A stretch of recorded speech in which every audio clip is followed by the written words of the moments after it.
Hello and welcome to our webinar today.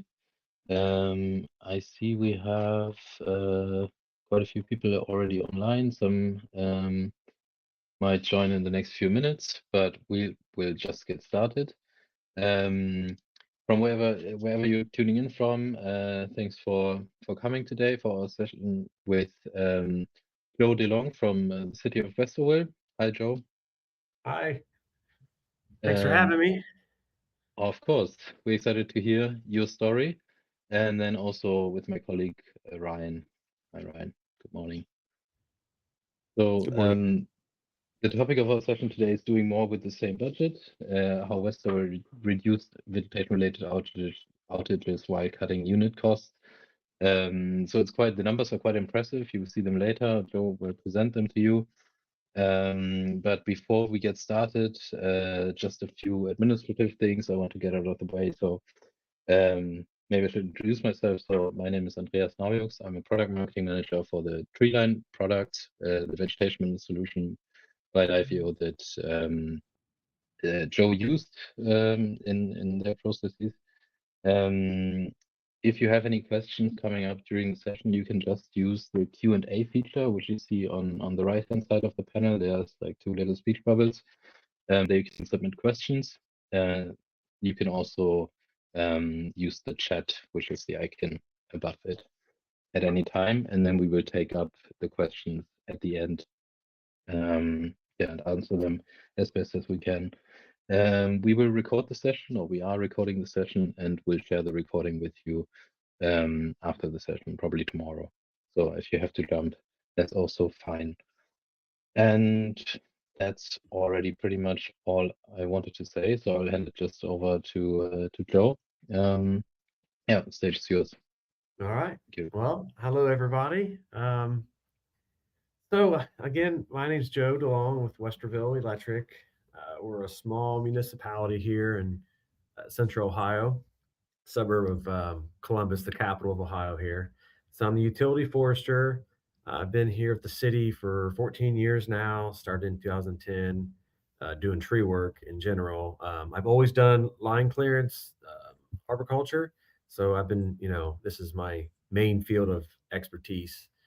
Um, so the goal of mine has always been, making this work, well, I know it doesn't say it here, but more fun, fun and safer and just and more efficient. So I'm a little bit obsessed with it. So I'm open to new ideas and yeah, that's who I am. I'm a certified arborist. Westerville is part of Treeline City, USA. If there's other municipalities out there, I highly encourage that. It's good for the communities that you work in to help give trees out to the community. And so, yeah, next slide. So a little bit about Westerville Electric. So we're public power. We are not investor owned. We serve our residents here in Westerville, so they are the utility, is what I like to think of. So we're not, for profit. Everything we do goes back into our system.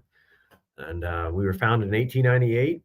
We have 90 miles of overhead and 9 miles of transmission. Now, some of you might be looking at that and think, oh, it's just a small, but there's a lot going on in 12 square miles. 18,000 meters. We have 6 substations in this city. So we're surrounded by, Big Brother AEP, but we like to, we manage all of our own stuff. We have 4 line crews in house. We have 1 in-house tree crew that I manage, as well as usually 2 or 3 different contractors for our system. So yeah, it's a small footprint. It's organized busyness and what we have going on here, and so I'm really proud of Westerville and what we do for the community. So next slide. So a little bit of how this got started. I spent, as you can see, I mentioned I started in 2010 doing tree work. So I had a lot more years of the field side than I do currently in the management side of this. But during that time, like many of us, you gain a lot of knowledge by actually doing it. And so I just always had my head spinning on different ideas to make it better. So, I was promoted eventually in 22 when the previous forester, he retired, and then I was promoted. But what I noticed working out in the field was we just did things a certain way because it's just always how we did it. And I talked a pretty big game coming into this, and then I was promoted, and it kind of all sunk in like we've got a bit of a mess going on. And I even saw it even out in the field. We were unorganized. Everything was paper. I mean, everything. I mean, I have sticky notes of little notes of this resident requests this, and we would just save that kind of stuff in a big file. I took some of that field experience and try to manage that, but we had just an unbelievable amount of skipped, overgrown vegetation. We would nothing was. We had a cycle, but it wasn't.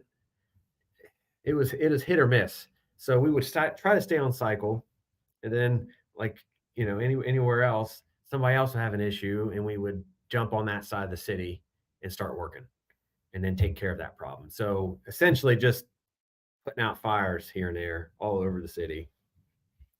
And we were kind of getting at that threshold of, I just knew a storm was brewing, and we were one big storm away from major, issues, I thought. And then our outage rate just kept ticking up, every year. Even before I was in this position. So yeah, you can. The picture here was our pruning methods. I'm kidding, but that's just what we did. I mean, it's like anywhere else. You get used to what you're doing, and it takes somebody to take a chance and try something new to figure it out. I just, the old way wasn't working. Um, it just, I wanted to use the money that I had in the most efficient possible way, and staying on this continuous cycle every 4 years, 4 to 5, or sometimes 10,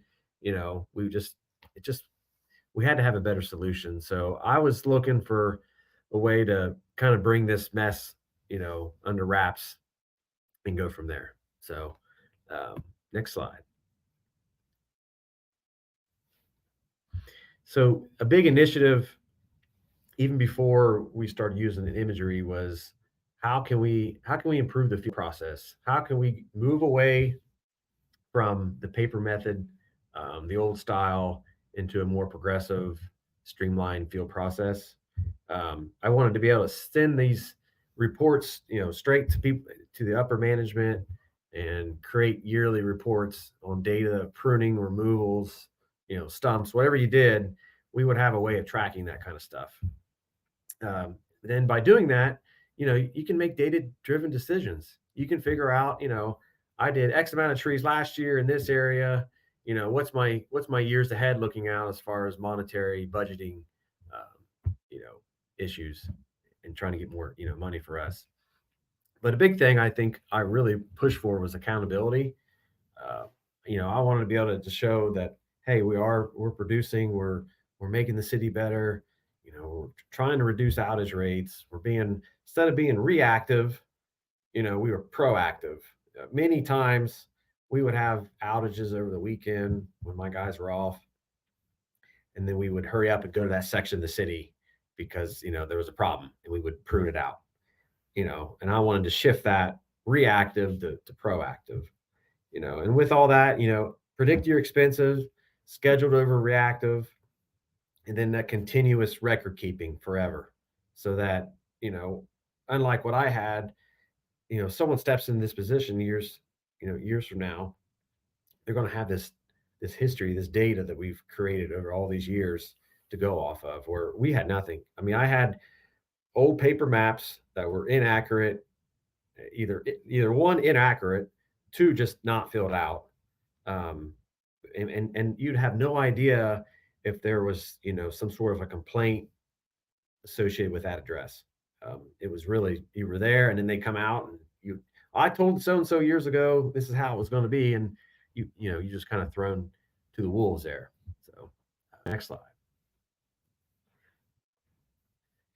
So I'm sure you all know why it matters, but I think it's good to constantly reiterate how important this is. I feel like vegetation management over the past decade has really become the forefront of reliability for, electric co-ops all over this country.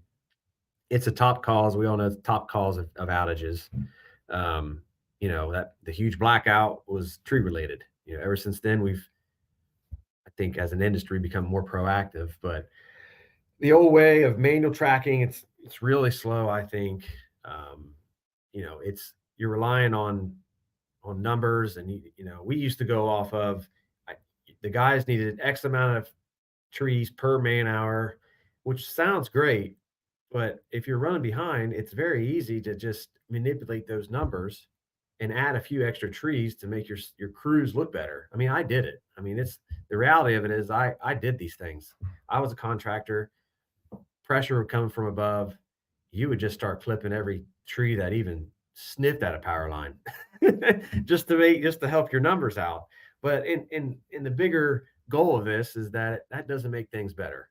Um, and so I always thought, why can't we just look at the system as a whole, figure out where we need to be, and do our work, whether it's unit pricing, per tree, or time and material.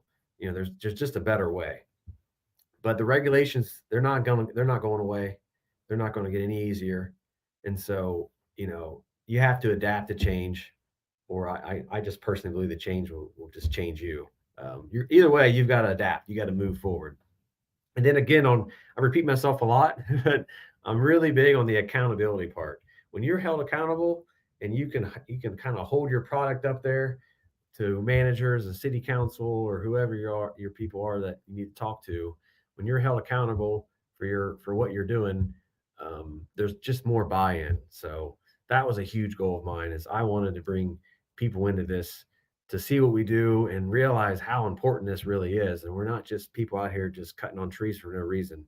That there's a bigger goal ahead. So next slide. So I guess AI is the big thing now. Even before AI, I thought of stuff that could improve this industry as far as the data and stuff. But with the turn of technology these days, it's just going to keep getting better. The more data we have, it's just I'm just excited. I don't know. I guess I kind of nerd out with this kind of stuff. But this is our claim to be. Whenever I introduce this to the city, this is our breaking news thing. I really, again, I like to have fun at work. So next slide. So I talked earlier about our maps. So I'm going to do my very best to explain, and maybe some of you can relate to this. That we would have one really big map, paper, okay, and then we would print out a small, square of that map, and then hand that out to the crews. Then the crew would do their work, highlight what they did, write down X amount of trees they pruned, and then turn that paper back in. We would take that smaller paper and then compare it to the big map, and then use a highlighter. I'm not kidding you, a highlighter, and we would highlight that year. So if 2020 was pink, that was that area. The issue with that is that we didn't really go back and check to verify. So some of it was accurate. And if any of you have read maps, it can be kind of tedious on exactly where you're at. So when I took over and we started reviewing these old maps, we would have areas that were honestly done, and then just 2 properties completely skipped. Just no reason. I don't know why. They were just not done. I mean, one thing about trees is they don't lie. And when you make pruning cuts and you can count the rings, and you're counting the rings of a sucker growth limb, and there's 8 layers there, that's 8 years of growth. And so we're not on a 4-year cycle at that point. So that was the old way, papers. And then you can just see the comparison of the new way that we switched over. So probably my biggest challenge taking over was I knew we had issues. I knew there was problems. But I didn't exactly I don't know. It's hard to explain where you're in the thick of it, but you just don't know where to start. Almost like organizing your room. It's a mess, or cleaning your house or something. And it's like, it's all looks so bad to you. And it's just, where do you start?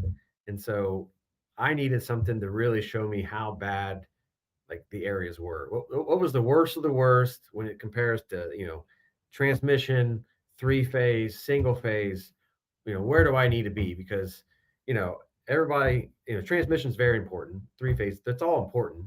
But there are certain neighborhoods where, single phase is very important. We had people here at the city that rely on oxygen, and if we got overgrown vegetation, the wind starts blowing and not even outages, just the flickering lights will drive you nuts. I've lived in where I live. We've had it for a few years now, where it'll be a nice sunny day, a nice smooth little breeze, and trees are rubbing the power line, causing little blinks. So, but yeah, so that was the old versus the new. Next slide. So we'll get into this is the part I really enjoy, and I think most of you will appreciate. So in 2023, and these numbers are, to me, 18% outage rates high.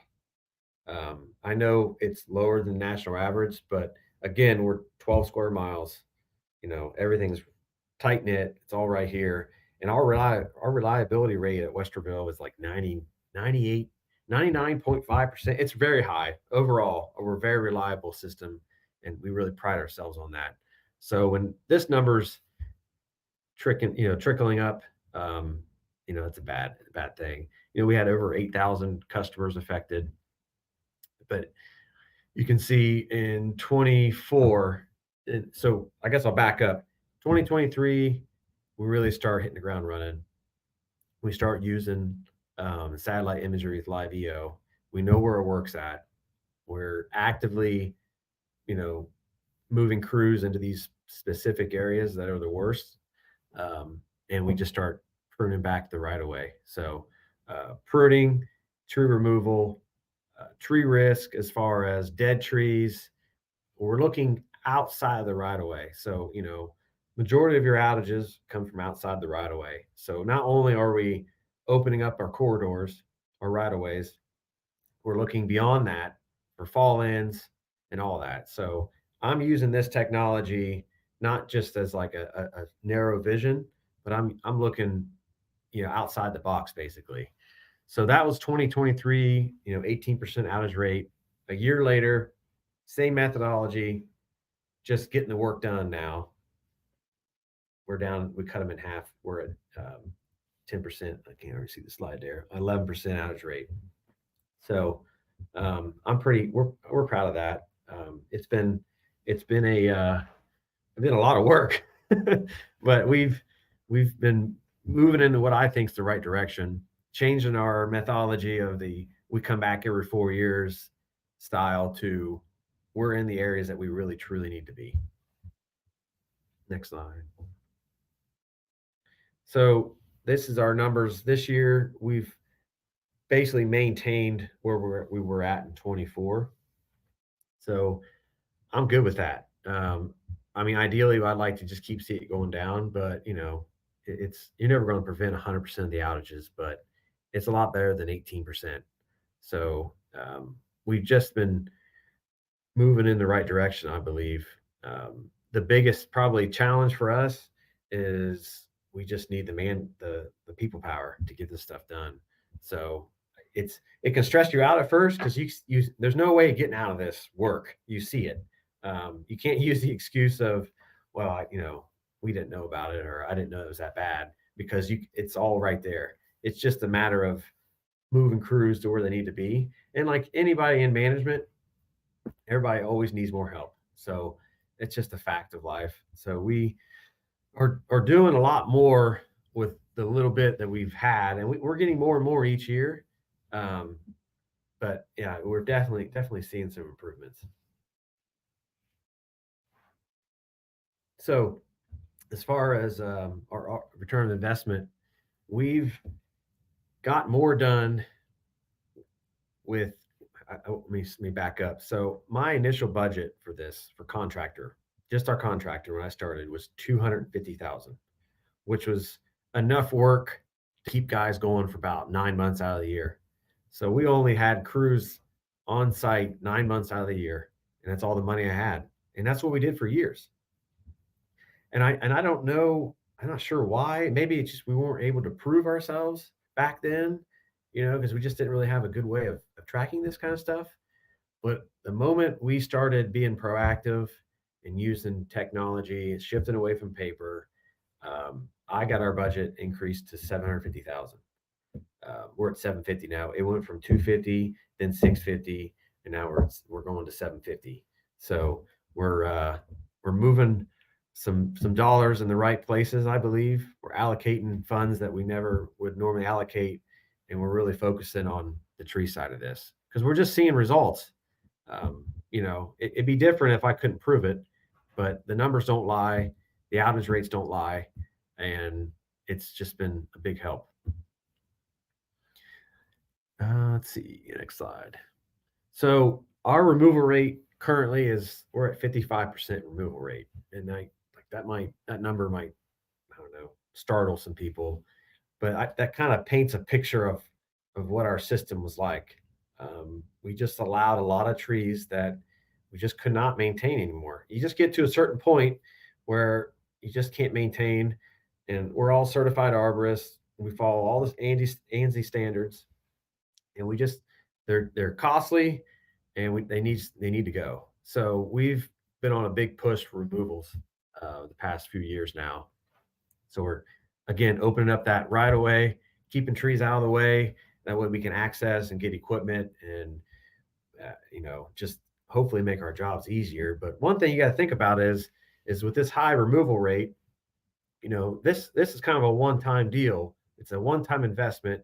We're putting money where it needs to be. We're getting the trees out of there. And now after year 4 or 5 into this, we're going to have our corridors opened up, and it just be a lot more of a maintenance issue instead of this, high volume of work that we have right now. So yeah, it's a high amount, but once we got this ground cleared, we'll be able to maintain this so much and monitor it. So, everything looks like it's burning in the areas that we haven't touched. It's because it really is. We've got trees that were between the phases, trees overhanging. It was just unmaintained areas. Sound like a grim picture I'm painting, but I'm just letting you know, like it was a lot of work, and we've come a long way. But by using this program, you can just see the gradual. I mean, look at the amount of work we used to have with the amount of money, and these numbers don't lie. Every year when I do my reports and I bring this in, I have a lot less questions than I ever had, showing what I can show right now. Next slide. So getting more work done, and really for less money. So prior, anybody that's taken their utility specialist with the ISA, in that book, when you're studying becoming a utility specialist, the most expensive way of doing this work is to hotspot. And essentially that's what we did. So someone calls, there's an issue, a lineman, hey, tree issue, you jump and do that section. So we were already doing the most expensive way. So we shifted from that. We shifted to being proactive, and just look at the numbers. It's unbelievable. Like when we ran these report beginning of last year, end of the year last year, I had to do them twice, and it's just nuts. I didn't really anticipate being like this. I knew it was less. I just didn't think it'd be this much less. So hopefully we'll just keep dropping the numbers, and this is with the 55% removal rate. So we're spending a lot of labor. It takes a lot longer to remove a tree than does to prune a tree. A lot of times, not always, but for us, we've added more equipment. We've justified, more people to do the work, better equipment to get it done. So next slide. So I don't have to, dig in too much of this, but, I guess to repeat, it's the return on investments. We're really seeing these numbers make a difference. Where before, we just had no way of tracking this kind of stuff. So there was no way. When we would ask for more money, it always kind of blew my mind that 250 was all we had. And I would always ask the forester, hey, why don't we get more? Oh, that's what they allocate for us. And that was it. And that was the answer. That's just what they allocate. Well, I guess maybe from his standpoint, there was no way of showing reasons why. But, you know, I constantly ask for more, and here's, proof is in the pudding right here. I can show this kind of stuff, and I can go back years from now and look, be like, hey, what it's all about is that you can have a great idea, keep pushing your idea, and then like everywhere else in the industry, people get promoted, leave, and do all this stuff. So that word of mouth stuff only goes so far. But when you have raw numbers, raw things to show, there's no way. It's hard to argue this kind of stuff when you can see it. It doesn't matter who's in charge. It's like, hey, here's what I have, here's what I need, here's what I've done, and that's what I love about this. We had the ash borer come through. Oh man, it's been about 10 years now. It started pretty bad about 10 years ago, but we spent months just doing ash trees. That's all we did was ash trees. And now that we have Treeline, I could have just hit a button on the computer, and it would have showed me every single ash tree on my system. It's unbelievable. Like, I can't even imagine what we could have done back then, knowing that. I could have said, hey, 20% of my system has ash trees. It roughly took me X amount of time to prune this last time. Now I need to go back and remove these trees. I need X amount of dollars for these 20% of ash trees. So I hope we never get another major issue like that again. But, what this is all about is it's the stuff that keeps you up at night, is how you kind of calm those urges, that just make you nervous. Next slide. So I guess the, tree related outages in a bar chart here is, 55% reduction. We've had 52% reduction in affected customers, 5% reduction in tree related outage shared of all outages. So it's a beautiful picture to me to see that slowly decline. But I'm proud that I would have liked to, seen 24 less, but I mean, I guess I'm never satisfied, but it stayed roughly the same, which is fine. So as long as we don't go back to 23, I'm happy. But yeah, I just love seeing these kind of results for us. And I just use I'm just using this thing. Like, that's all I'm doing is we just use the tools that we have, like anything else. But your job is much harder when you don't have the correct tools. And this has been such a relief for us. I think the biggest hiccup that a lot of people might see, it's not even a hiccup. It made me nervous, is knowing how much work is actually out there. You've got bad areas, you've got some, sensitive system that need addressed, but when you see it visually and then you got to figure out where you need to be, that's what's wild. But like anything else, you just got to keep chipping away at it. So, all right, next slide. All right, thanks, Joe. I think now it's my turn to talk. But yeah, thank you so much, Joe. Joe's one of our favorite customers. He's been with us for a while. And I think he's really been able to prove out how this can work in action. A lot of these types of investments into, innovative technology, sometimes it takes a while to see the results because it takes, implementation and change management. And I think Joe's really done a great job of implementing this quickly. And then I guess it helps that it's a smaller utility, but yeah, it's really good to see that those numbers are coming down and that the reliability is going up. So, hey everybody, I'm Ryan Williams. I am a solution engineer that works with LiveEO. I've been in the geospatial and vegetation analytics field for about a decade now.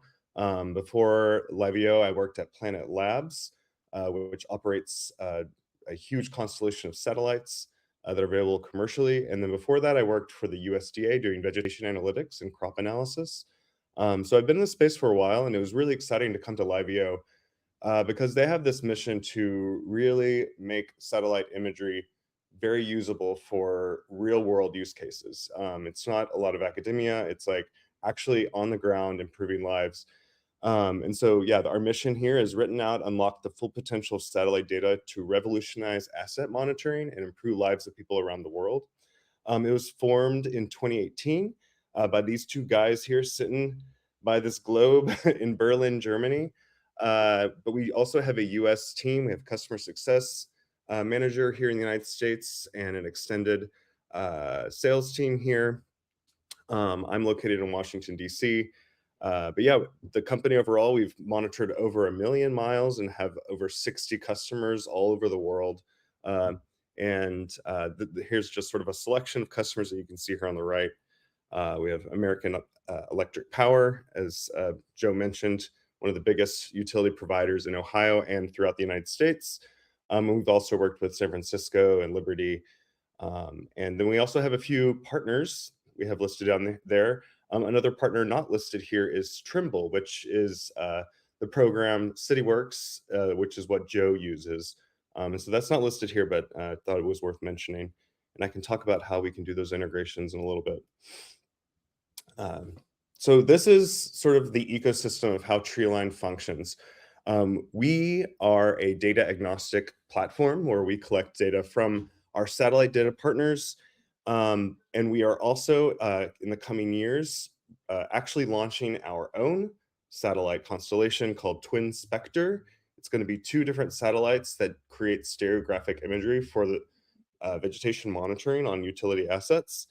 And we also are, working towards incorporating LiDAR and other asset data and clearance requirements within our modeling. And from that, we can get a nice risk picture of vegetation across an entire network. And these can be, continent-sized networks. And with this information, you can do everything from contract management, cutback audits, fact-based budgeting, cycle optimization, inform your wildfire management plans, and also be proactive about your wildfire mitigation. Now we have, a application, which I'll be showing shortly, but we also are open and it is an open platform. So we like to plug and play with other systems. So, if you've already invested in an Esri system, something like CityWorks or Clarion with Arcos, you can use our API or Esri hosted feature services to get that data and insight directly into your system. And so we also can provide a flat file with geodatabase so that you can use them internally, but also externally with regulators and other sort of stakeholders in the ecosystem that you work in. So overall, the basics of what we do is to create a 3-dimensional model and observe that on an annual or biannual basis of the vegetation surrounding your assets. We model the assets with your data, whether that be LiDAR or with your GIS data. And we also model the vegetation showing the growing risk, the fallen risk, hazardous species, and even species identification. Joe had mentioned that, we have a map created for him showing the oak and the ash species. So if there is training data available for your area, we can create that map, and that can help inform different specialized work for those different species. As I'll show you shortly, Treeline is that open API platform, but the application itself is a great way to gain risk insights across your entire network, especially in remote areas and private properties where, sometimes tech field workers don't really want to go there. So it's nice to, know whether or not you have to go there.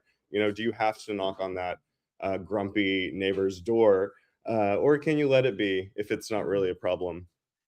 And then also being able to effectively deploy your field crews and your budgeting and your drones and your LiDAR based on where risks actually exist, and not just have to sort of do blanket monitoring with those more expensive technologies. And so I'll go ahead and jump over into the demonstration. I don't know if there's any questions left, but feel free to jump in with the Q&A at any point. I'll be keeping an eye on it, and Andreas, keep me honest to answer those questions on the fly, because I'm happy to make this more engaging and open. So here we have Treeline. This is the newest version of our application. It was released this past year. It's slowly getting rolled out to all of our existing customers. And we're really excited to show it because there's a lot of power in what you're about to see. So right now we have just a small segment of transmission network. Joe's is a distribution network, so there's no need to go, there's no limit to sort of how granular we can get there. Here we have two different regions. We have a west and an east region. And with this, you can already see the ability to visualize that risk at the network level. And this allows you to see that risk and then sort of make those big decisions about budgeting, risk allocation, capitalization decisions outside of vegetation management. This is really useful information. You can also see, more importantly, where there's no risk. And I think that that's something that's really useful. So yeah, at this level, you can see region by region. By selecting here, we can do line by line. So you can sort and filter based on the types of risks you're looking at. So if I was only interested in looking at overhang, growing, or hazard trees, I could filter that out and select the riskiest line. And then from here, select the riskiest span. So we get a full prioritization of all the risky spans, see the data on the different lines here, and we can select in, and here's where we can get into the granularity. This data is powered by a high resolution digital surface model or canopy height model. And what this is doing is essentially creating a LiDAR-like three-dimensional model of the vegetation. And we've actually, a lot of people, when they look at satellite data, or they've done satellite pilots in the past, accuracy is a big problem for, I think, the technology earlier on. But now that we have, field tested it and we've done field validations over and over again, and we've created a deep learning model based on LiDAR inputs, we're getting field validations consistently over 90% with this new model that we're using. And so this can be at 50 or 30 centimeter resolution.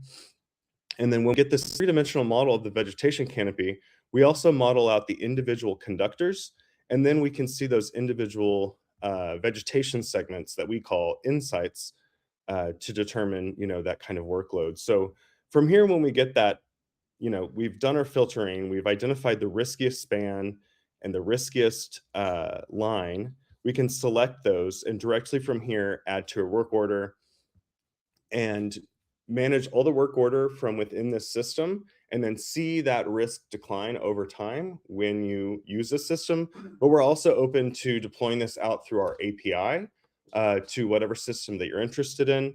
We're also working on a way to do a two-way API to have insights from your applications go back into this system. But we can also provide a flat file if you just want to take it, store your results on your premises, and move from there. There's also role-based access management. So when you're going through and you're wanting to create different groups that show, that have different access profiles. So if you have contractors that are only working on specific lines, or executives that want to see things at a really high level, you can set things up in that way so that they can, plug and play and sort of bop around and do all that work. Yeah, I think that's about it. I don't think I missed anything, but yeah, I suppose we are open to questions now. There's been one actually. Okay. Yeah. How? Excuse me. How does LiveEO handle situations where ground to sky clearing is not possible and there's still overhang even after pruning? Will it flag that as at risk? Absolutely. So for these areas, they'll be marked in our system as overhang. And that is truly a limitation of satellite technology, that you can't really look beneath the canopy. I think there is some research being done in SAR to see what kind of information can be gleaned from that. But right now with this system, we can flag it as overhang. And I think the benefit of this system is just being able to see where that overhang is in the first place. And from there, you can actually, know where to deploy your field crews, know where to deploy LiDAR. to get sort of more enhanced views of what's going on. But I And think that this is designed for that high level view of risk. Yeah, we flag it on our system because there's just, to his point, there's just some trees that it's not good to take all the overhang off. You have mature oak, it just doesn't make sense. It's established. So in our system, we'll make note, and we use CityWorks so that we know where our overhang areas are, and then the work order will just tailor to that. Reduction of overhang, just trying to mitigate some of that. Right. Yeah, thanks, Ryan. Okay, I would have a question to you, Joe. So I was wondering when you rolled out the satellite analytics at Westerville, has there been any resistance from the people who are supposed to work with this data? Like the people don't trust it, or anything No. like? No. No, I'm not trying to brag or anything, but it has been smooth sailing. Yeah.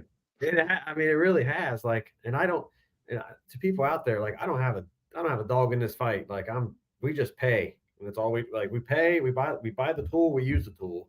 And that's, it is what it is.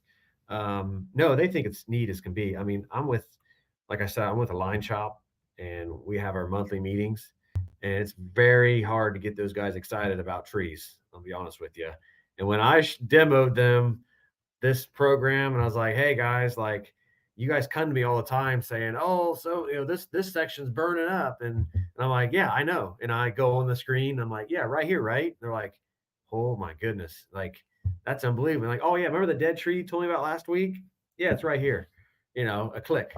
So it's just neat as can be. And then even our parks department, I talked about ash trees, but we've got an issue with oak wilt, and we don't want to spread oak wilt, and we don't want to prune trees outside of the oak wilt during the oak wilt period.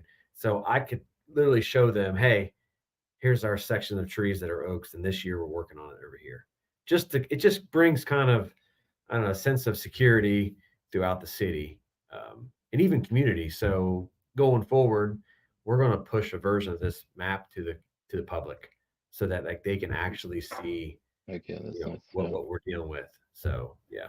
Yeah, and you also mentioned in your presentation how it was easy to justify a higher budget. I mean, because the event today, doing more with the same budget, it's actually more like doing more with the dollar in the end, because you were able to increase the budget. And I always want more, but I'm happy with what I got, and it's just nice, you're doing more with less, basically. And even though it's not less, but my point is that we're just stretching it as far as we can go, and just how many times, and other foresters can relate, you go out to the outage, you see the outage, and you look at that and you're like, daggone it, like, if we'd only been here, like, it's obviously a defect in the tree, or it's obviously a dead tree. If I could have just been here a couple months sooner. But that's just the world we live in. But now we can sort of do that.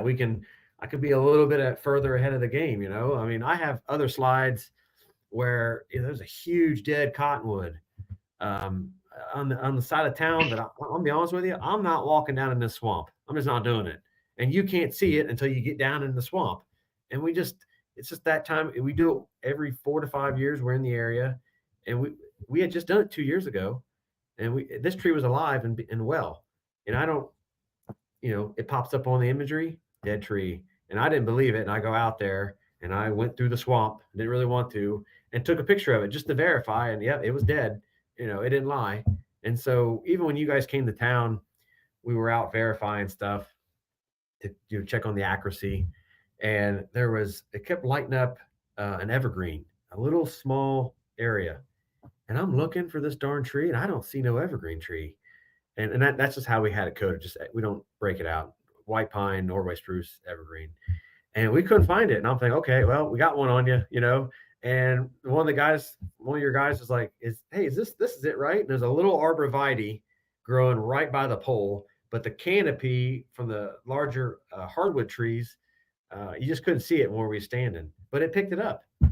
So I don't know. I guess it's a pretty good success story. But Mm. I mean, I do field visits as much as I can as far as verifying it, and it is darn accurate. You know, like it's not, you know, in a perfect world, it'd be great to have everybody walk down a right of way with LiDAR, but it's just not the world we live in. It's real expensive.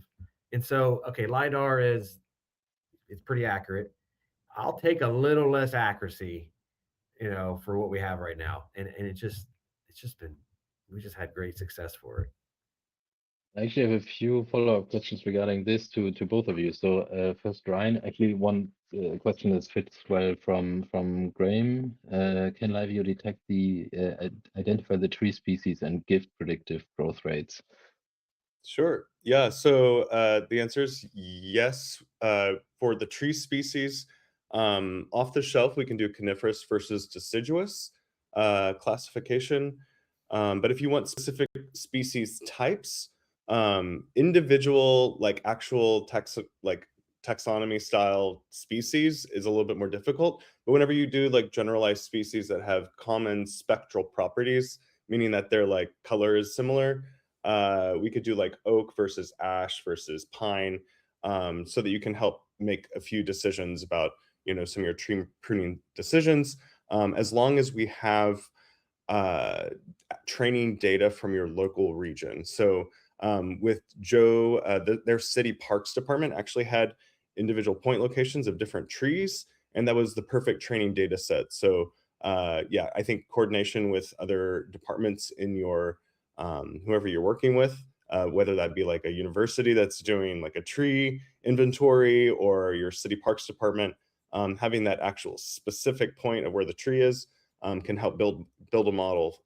directly for the species that you're looking for.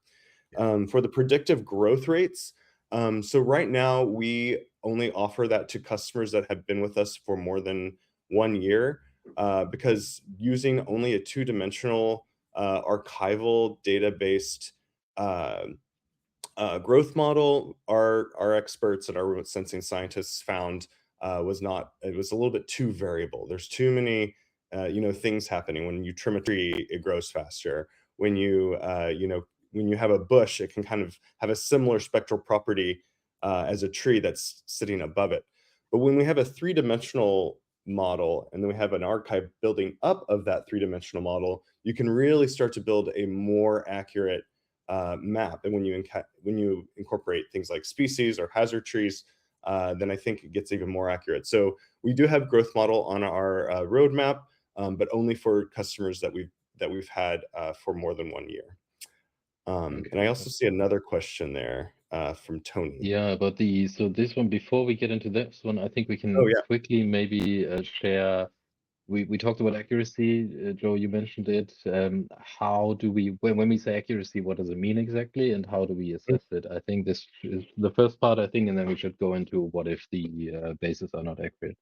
Yeah. Sure. Yeah. So in terms of accuracy, there's two different ways that we've done this.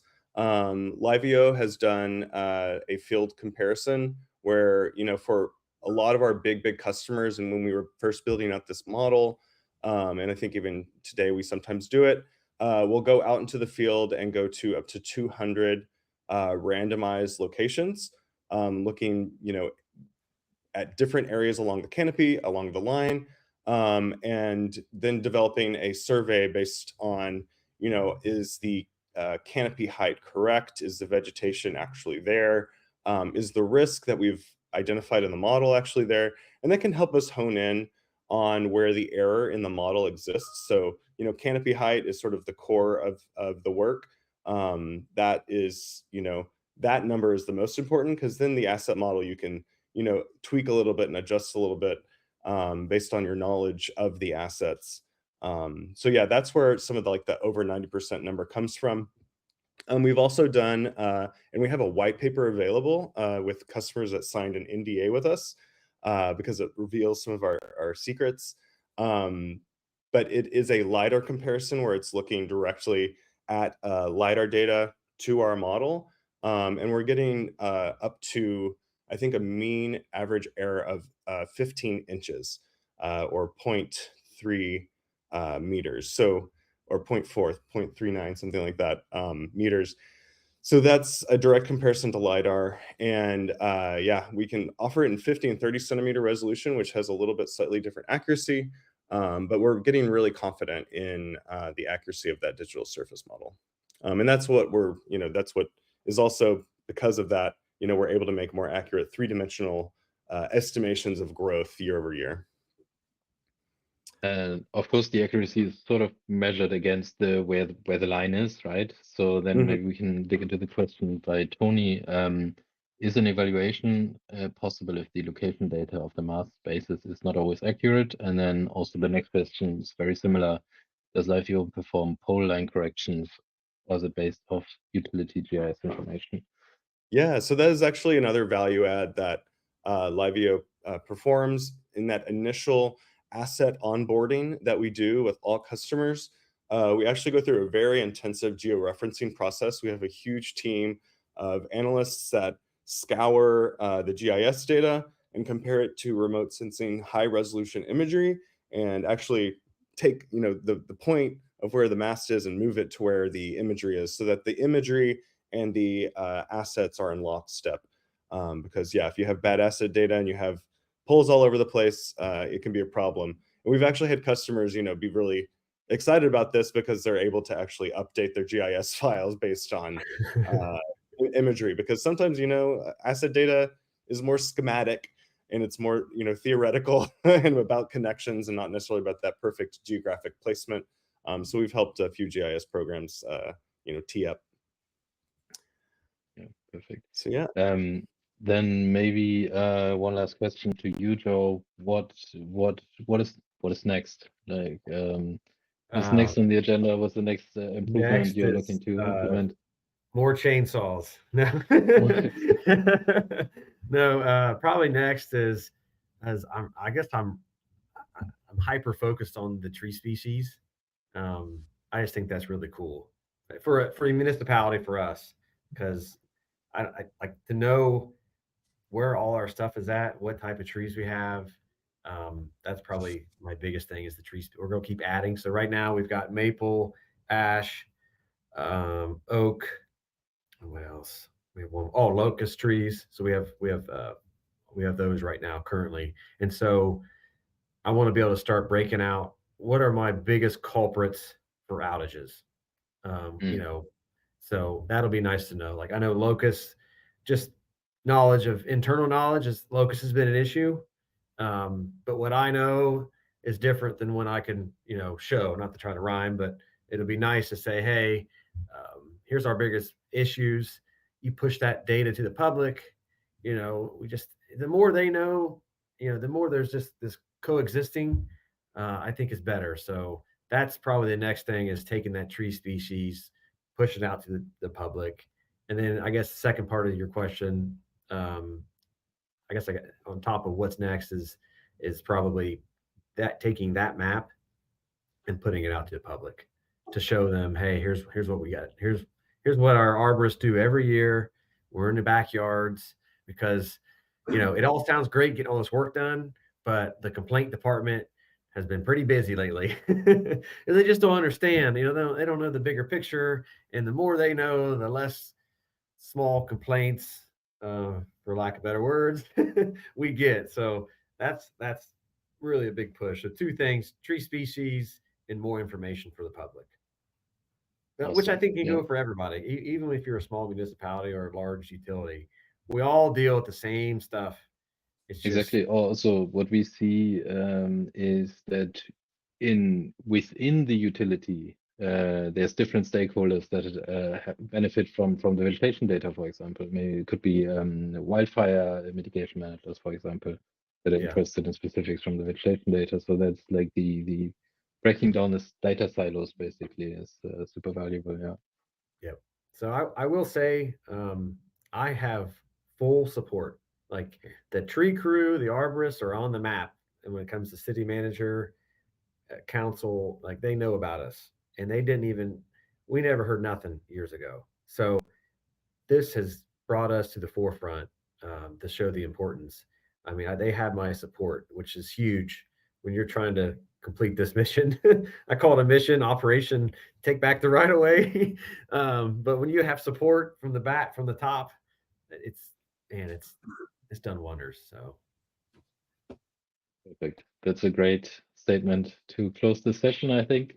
I want to thank both of you so much for presenting today, and everybody who tuned in. Yeah, we will share the recording, and if you have any questions remaining that you didn't want to ask now, of course, you're also free to reach out via email. Yeah. Thank Thanks a you. lot. Thank you so much. It's been great. Thanks, guys. Bye.